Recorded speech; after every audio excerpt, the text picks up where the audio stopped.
امام کے پیچھے فاتحہ پڑھنا ضروری ہے۔ میں نے سنا ہے کہ فرض نماز میں سورہ فاتحہ پڑھنا ضروری ہے، چاہے اکیلے پڑھ رہے ہوں یا امام کے پیچھے ہوں۔ تو کیا امام کے پیچھے سورہ فاتحہ پڑھنا ضروری ہے؟ رفیق انور انڈیا سے۔ اختلافی مسئلہ ہے، اس پر میں کافی ڈیٹیل میں کلپ ریکارڈ کروا چکا ہوں، وہ بھی میں مختصراً بتا رہا ہوں۔ امام ابو حنیفہ اور صاحبین کے نزدیک امام کے پیچھے فاتحہ پڑھنا جائز نہیں ہے، اور ان کی بھی دلیل بہت مضبوط ہے۔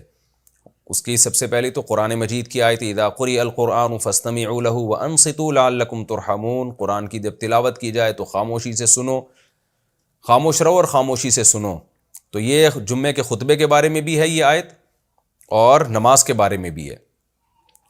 تو اس سے جہری نمازوں میں تو خاموشی کا وجوب ثابت ہوتا ہے۔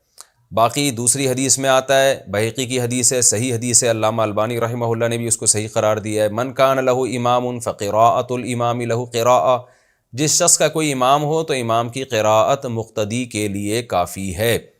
تو اس میں جہری اور سری کا فرق نہیں کیا گیا۔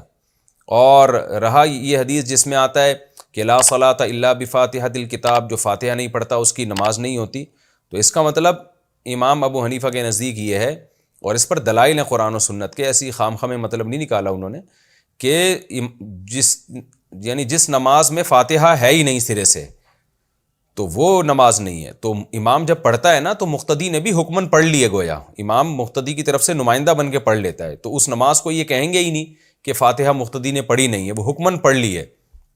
اس کی دلیل یہ ہے کہ جب امام رکوع میں جاتے ہیں، ہم آ کے شامل ہو جاتے ہیں امام کے ساتھ، تو ہم نے تو فاتحہ نہیں پڑھی ہوتی، لیکن پھر بھی ہماری وہ رکعت کاؤنٹ ہوتی ہے۔ تو اس سے پتہ چلتا ہے کہ امام نے جو فاتحہ پڑھی تھی اس رکعت میں آپ کے لیے وہ کافی ہو گئی۔ اور اس کی تائید ایک حدیث سے بھی ہوتی ہے، صحیح ہے مسلم کی، جس میں آتا ہے من لم یقرأ بفاتحۃ الکتاب فصاعدا، کہ جو فاتحہ نہیں پڑھتا پلس تلاوت نہیں کرتا اس کی نماز نہیں ہوتی۔ تو اس میں تو تلاوت کا بھی تذکرہ ہے، تو ہم یہ کہتے ہیں کہ جیسے امام جب تلاوت کرے فاتحہ کے علاوہ تو وہ کافی ہو جاتی ہے، تو اسی طرح سورہ فاتحہ بھی جب امام پڑھے گا تو مقتدی کے لیے کافی ہو جاتی ہے، ورنہ پھر سورہ فاتحہ کے ساتھ آپ تلاوت کو بھی واجب قرار دیں، کیونکہ حدیث میں تو آتا ہے کہ جو فاتحہ نہیں پڑھتا پلس تلاوت نہیں کرتا اس کی نماز نہیں ہوتی۔ تو اس لیے منفرد پر تو لازم ہے جو اکیلے نماز پڑھ رہا ہو کہ وہ خود سے سورہ فاتحہ بھی پڑھے گا، تلاوت بھی کرے گا، اور امام پر بھی لازم ہے کہ سورہ فاتحہ بھی پڑھے گا اور تلاوت بھی کرے گا۔ لیکن جب جماعت کی نماز ہو رہی ہو تو امام جب سورہ فاتحہ پڑھے گا اور تلاوت کرے گا تو مقتدی کے لیے وہ امام کی فاتحہ اور تلاوت کافی ہو جائے گی۔